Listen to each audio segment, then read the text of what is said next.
At my brother's 50th birthday, along with the other party guests, I was offered cocaine as part of the festivities. By no means a drug user, I'm also not a novice.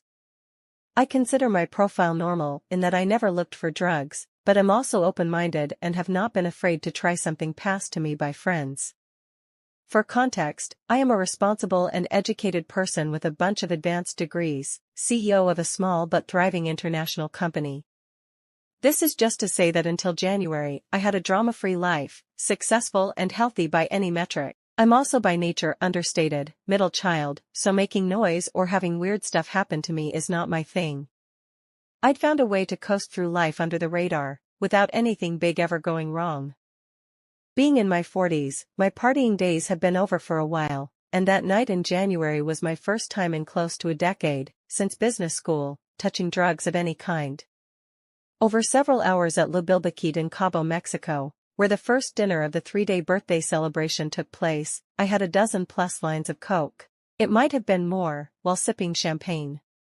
So chemically speaking, cocaine and alcohol were the first things in my system.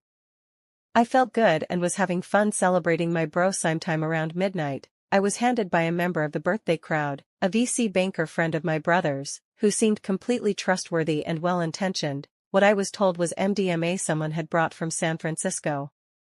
I'd taken MDMA twice before in my life, once at a wedding in Prague, and before that at a club in Aruba, and had positive experiences both times. I didn't particularly want to take Molly that night in Mexico, being so late already and feeling tired from flying out of DC at the crack of dawn, so I nearly said, no, thanks. But your brother only turns 50 once, and I didn't overthink it. I split the cap in half with my fingers, swallowed what I figured would be a light dose, and kept on with the party. It might biggest mistake of my life. Across all 43 years. The one that changed everything. When added to the cocaine and alcohol in my bloodstream, the MDMA instantly had an intensely negative effect. In my previous 2 experiences with MDMA, I hadn't mixed it with any other drug. But this time was different. I became preoccupied and panicky with an overwhelming anxiety never previously known in my life. After an hour in that state, I had to leave the after-party. I was consumed with unease and couldn't continue to talk to people. When I got back to my hotel room at Esperanza, I wasn't able to sleep, which I figured was normal since cocaine can make the process of settling down belabored. I lay in bed, stressed for the rest of the night, eventually getting to sleep around 6 a.m. That afternoon when I awoke, the panic and anxiety still hadn't gone away. I stayed in bed, skipping day 2 of the birthday party, drifting in and out of naps, always with the same psychological malaise. It might biggest mistake of my life. Across all 43 years. The one that changed everything. When added to the cocaine and alcohol in my bloodstream, the MDMA instantly had an intensely negative effect.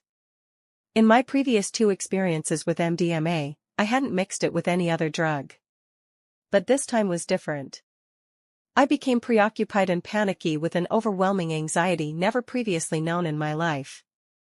After an hour in that state, I had to leave the after-party. I was consumed with unease and couldn't continue to talk to people. When I got back to my hotel room at Esperanza, I wasn't able to sleep, which I figured was normal since cocaine can make the process of settling down belabored. I lay in bed, stressed for the rest of the night, eventually getting to sleep around 6 a.m. That afternoon when I awoke, the panic and anxiety still hadn't gone away. I stayed in bed, skipping day 2 of the birthday party, drifting in and out of naps, always with the same psychological malaise.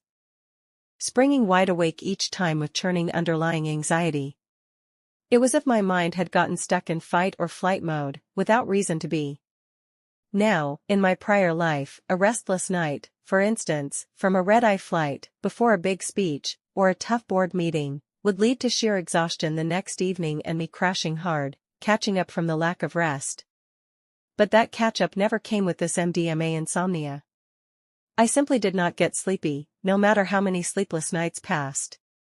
After 2 weeks like this, I knew in my gut something was really, really wrong. I contacted a psychiatrist for the first time, who began to treat me with introductory sleeping pills, starting with trazodone. These didn't put a dent in my sleep problem, and I was rotated to stronger categories of prescription. I proceeded in this way for the next month, working intensively with a team of 5 doctors, sleep specialists, and psychiatrists who wrote me scripts for sequentially more heavily controlled meds. These trials included every sedative under the sun, on and off-label. I won't relist them out by name, suffice to say, I left no stone unturned. Just the categories alone of prescription sleep drugs I cycled through, trying to find one that worked, included orexin inhibitors, adrenergic receptor agonists, benzodiazepines, Z-drugs, conventional antipsychotics, atypical antipsychotics, tricyclic antidepressants, atypical antidepressants, melatonin modulators, gabapentinoids, and more. I had every blood work panel done, a sleep study, sleeping 50 minutes across the night, MRI, EEG, hired a CBT coach, and so forth. None of this investigation provided doctors insight into what had happened in my brain. I was becoming so desperate to sleep, that for one called Quvivic, which had helped Matthew Perry, and insurance wouldn't cover, I shelled out $1,000 for a month's supply not knowing if it would help me. It didn't. Against these sleepless nights, I spent my days working out like crazy in the gym and running miles outside in the hope of tiring myself to sleep. I was like a warrior fighting this battle, and I got into the best shape of my life as a result, despite mentally deteriorating as my sleeplessness dragged on. Piece by piece, and fighting my heart, I began to remove as many potential stressors from my life as I could think of, in the hope it might help my sleep. I pushed all passion and intensity from my personal life into the background, shutting out love. At work, until this point, I'd been doing what I could to keep on top of running a company, masking my increasingly exhausted appearance and debilitated mental state.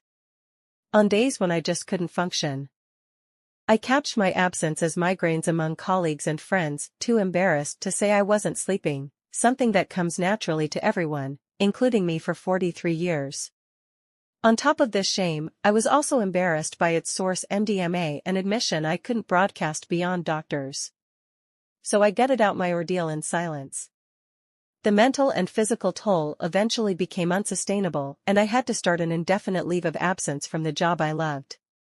I cut out all travel and personal commitments. I canceled trips and appointed surrogates, yet, nothing I did to streamline my life changed the sleeplessness. I never yawned. Never got tired.